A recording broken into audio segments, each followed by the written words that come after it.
So Cindi, as our product manager for logistics, you're in the logistics space, you really have a pulse of what's going on in the market. What sort of challenges are you seeing our customers trying to address right now? You know, one of the things I'm seeing a lot of lately on both sides of the pond, both in Europe and in North America, has to do with proof of delivery. Okay. So it's interesting to me that, you know, even at this stage in our technological innovation, companies are still struggling with getting that true authenticated proof of delivery that their shipments made it to their customers. You know, I hear stories about from our shipper customers where their customers are telling them when the carrier has arrived to deliver the goods because they're not getting that information directly from carriers. So, you know, one of the things that we're working on is to use the supply chain operating network as a platform to be able to get the data from carriers in a multitude of different ways, including your traditional EDI, but also onboard computers and being able to scan and sign documents and upload them and that kind of thing. So using the supply chain operating network as a way to close that gap. What's fundamentally driven this as a priority? There's a use case in Europe that I alluded to earlier is very, very interesting, and that is the European Union has implemented regulations for VAT refunds.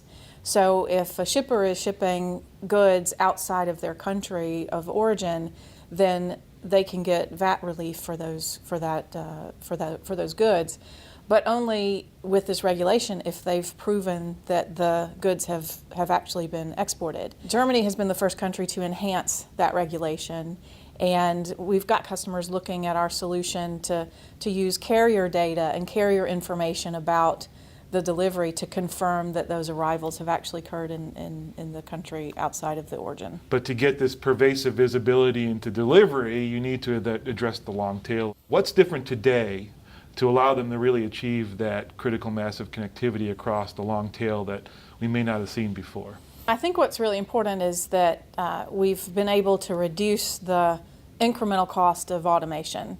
And we've been able to do that by, first of all, you know, being very flexible or agnostic with regard to any particular standard. So, you know, traditional EDI is we can turn that model on its ear. So we're not just looking at any particular standard. We can take any standard message, but also look at other means for acquiring that data. So telemetry and information from mobile devices. So being able to take, you know, not just focused on just EDI, but look at across all connectivity options and be able to take the data from a multiple different, you know, variety of different methods and pulling that into the supply chain operating network. What other challenges are those technologies addressing that you're seeing today in logistics? You know, some other customers of ours are really looking at the network that they have of logistics providers. So third-party warehouses or terminals who are shipping products on their behalf to their customers.